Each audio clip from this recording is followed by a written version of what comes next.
नमस्कार, sports talk के special segment में आप सभी का स्वागत है। टी20 वर्ल्ड कप अब अपने अंतिम पड़ाव पर आ पहुंचा है और 4 सेमीफाइनलिस्ट टीमें हमें मिल चुकी हैं। लेकिन अब यह जानना जरूरी है कि इन 4 सेमीफाइनलिस्ट टीमों में से वो कौन सी 2 सबसे शानदार टीमें होंगी जो फाइनल में मेलबोर्न में यानी कि एमसीजी में भिड़ती हुई नजर आएंगी। तो हम आपको इस सेगमेंट में यह बताने वाले हैं कि आखिरकार वो 4 टीमों में से किसका दावा सबसे ज्यादा मजबूत नजर आ रहा है। 4 टीमें यानी कि ग्रुप 1 से 2 टीम और ग्रुप 2 से जो है वो 2 टीमें निकल करके आई हैं।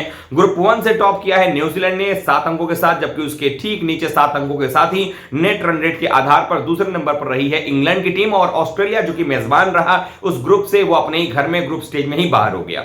जबकि ग्रुप 2 की अगर बात करें तो कहीं पर भी रास्ता बनाती हुई नजर नहीं आ रही। पाकिस्तान ऑलमोस्ट बाहर हो चुकी थी, लेकिन अचानक से साउथ अफ्रीका के नीदरलैंड के खिलाफ हार मिलने की वजह से पाकिस्तान की टीम भी कॉन्टेस्ट में आगे आई और बांग्लादेश को हरा करके सेमीफाइनल में जगह पक्की कर ली। लेकिन वो नंबर 2 के साथ क्वालिफाई करती नजर आई है ग्रुप 2 से।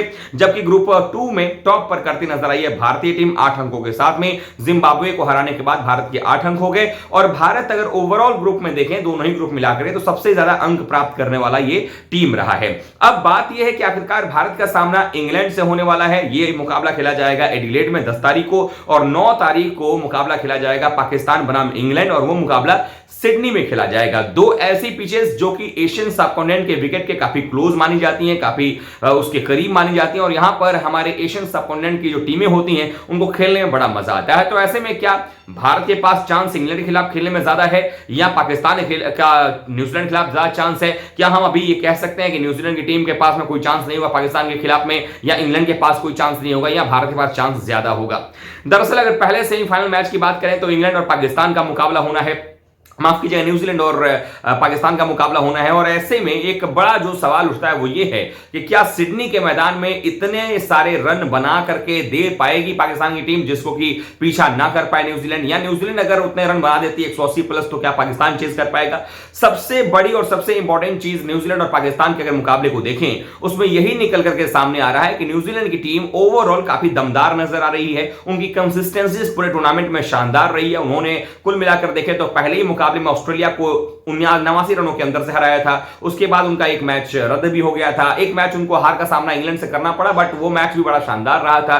लेकिन उनके जो बल्लेबाज हैं, चाहे वो कॉनवे हो, चाहे वो फिन एलन हो, कप्तान Kane Williamson himself is in a good touch. और उसके अलावा देखें तो उनके पास जो बाकी बल्लेबाज हैं, जिम निशम की बात कर लीजिए, तमाम जो बल्लेबाजी क्रम है उनके पास, डैरल मिचेल बड़े शानदार फॉर्म में चल रहे हैं। वहीं अगर आप उनकी गेंदबाजी देखें, Lockie Ferguson, Trent Boult, Tim Southee, Mitchell Santner, आप नाम लेते जाइए, स्टोरी, उनकी टीम जो है ओवरऑल एक पैकेज में नजर आ रही है। जबकि पाकिस्तान की टीम में अभी भी लूप होल्स मतलब खत्म होने का नाम नहीं ले रहे हैं। बाबर रिजवान की जोड़ी ओपनिंग में चलती नजर नहीं आ रही है। नंबर 3 पर इनको अभी पता नहीं है कि इफ्तिकार को भेजना है, कि नवाज को भेजना है, कि मोहम्मद हारिस को भेजना है। एक मैच में हारिस आते हैं नंबर 3, एक मैच में रिजवान आपके नवाज आ जाते हैं, तो एक मैच में इफ्तिकार आ जाते हैं।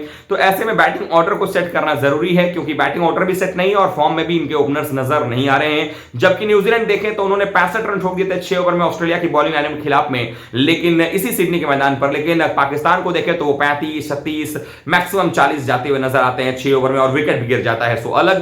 तो ऐसे में उनकी बल्लेबाजी कमजोर है। गेंदबाजी की बात करें, गेंदबाजी नो डाउट पाकिस्तान की बड़ी अच्छी नजर आती है। हारिस राउफ, शाहीन शाह अफरीदी अब जैसे टूर्नामेंट आगे बढ़ा है वो लय में आ गए हैं। नसीम शाह एक कंसर्न नजर आ रहे हैं, चूंकि नसीम शाह के बारे में जितनी बातें की गई थी उतना कुछ होता हुआ नजर नहीं आया है। तो ये हो गया न्यूजीलैंड और पाकिस्तान के बारे में। लेकिन भारत और इंग्लैंड के बीच में हम क्या करें? भारत और इंग्लैंड का जो दूसरा सेमीफाइनल होगा उसमें किसका दावा मजबूत है? भारतीय टीम जिस तरीके से आगे बढ़ रही है, भारत के लिए भी एक ही कंसर्न है, जैसे ही पाकिस्तान के बारे में हमने बताया, ओपनिंग पेयर यानी केएल राहुल एंड रोहित शर्मा। इन दोनों ने अभी तक 6 ओवर के पावर प्ले में बिना विकेट गंवाए रन नहीं बनाए हैं। विकेट गंवाया गया है, उसके अलावा देखें तो जो रन औसत होना चाहिए पहले पावर प्ले में वो हम बनाते नजर नहीं आए हैं। लगातार हम धीमी गति से बल्लेबाजी करते हैं, उसके बाद दबाव सारा जो है वो चला जाता है मिडिल ऑर्डर पर। लेकिन अच्छी बात भारत के लिए है कि नंबर 3 पर विराट कोहली, 4 पर सूर्या, 5 पे हार्दिक, ये तीनों बल्लेबाज जो है वो काफी शानदार फॉर्म में हैं। यहां पर भी टीम इंडिया को भी प्रयोग करने से बचना होगा, क्योंकि नंबर 5 पर कभी हार्दिक तो कभी पंत खेलते हैं तो पंत आ जाते हैं। ऐसा नहीं करना होगा। जो आपके सबसे बेस्ट बल्लेबाज हैं उनको वहां पर खिलाना चाहिए। उसके अलावा देखिए गेंदबाजी हमारी धारदार अभी तक रही इस टूर्नामेंट में, कोई दिक्कत नहीं रहा है। अर्शदीप की स्विंग काम कर रही है, भुवी का स्विंग काम कर रहा है।